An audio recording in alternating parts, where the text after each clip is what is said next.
असम के ढेकियाजुली महकुमा नागरिक मंच के सौजन्य से चल रहे ढेकियाजुली भ्रमणशील पुस्तक मेले के कार्यक्रम के अंतर्गत आज OP Kanai middle English school में विद्यार्थियों के बीच पुस्तक पाठन प्रतियोगिता का आयोजन किया गया। आज आयोजित इस पुस्तक पठन प्रतियोगिता का शुभोद्घाटन ढेकियाजुली उपजिले की सहायक आयुक्त सृष्टि कलीता ने किया। ढेकियाजुली महकुमा नागरिक मंच के अध्यक्ष सुरेंद्र खनाल के संचालन में आयोजित इस कार्यक्रम में खंड प्राथमिक शिक्षा अधिकारी नाजिमा सुल्ताना ज्ञान विज्ञान समिति की ढेकियाजुली शाखा के कार्यकारी अध्यक्ष Devi Prasad Adhikari, OP Kanai middle English school के कार्यवाहक प्रधानाध्यापक Keshav Chhetri, high English school के प्रधानाध्यापक जीवन कटुवाल, सेवानिवृत्त शिक्षक मोहन कुमार छेत्री, लाल बहादुर नेवार, नागरिक मंच के संगठनात्मक सचिव नारायण फॉयल, समाजसेवी डॉक्टर उमेश चंद्र दास, गोकुल बासनत आदि उपस्थित रहे। प्रशांत वैश्य की रिपोर्ट।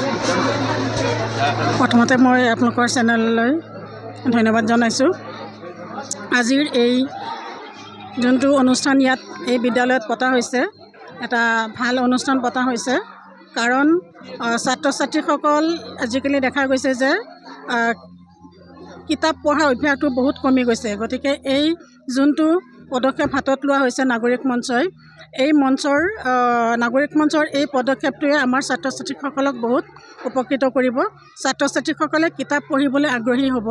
গতিকে আজি এই বিদ্যালয়ত শ্ৰেণীদানৰ কোনো ক্ষতি নোহোৱাকৈ বিদ্যালয় ছুটিৰ পিছত এই অনুষ্ঠানটো পতা হৈছে, আৰু এই অনুষ্ঠানটো খুব এটা সুন্দৰ অনুষ্ঠান হৈছে। আগলৈও ছাত্ৰ ছাত্ৰীসকলে যাতে উপকৃত হয়, বিদ্যালয়ৰ শ্ৰেণীৰ কিতাপ পত্ৰ পঢ়াৰ উপৰিও অন্যান্য কিতাপ পত্ৰ পঢ়ি আমাৰ ছাত্ৰ ছাত্ৰীসকলে জ্ঞান অৰ্জন কৰিব পাৰিব।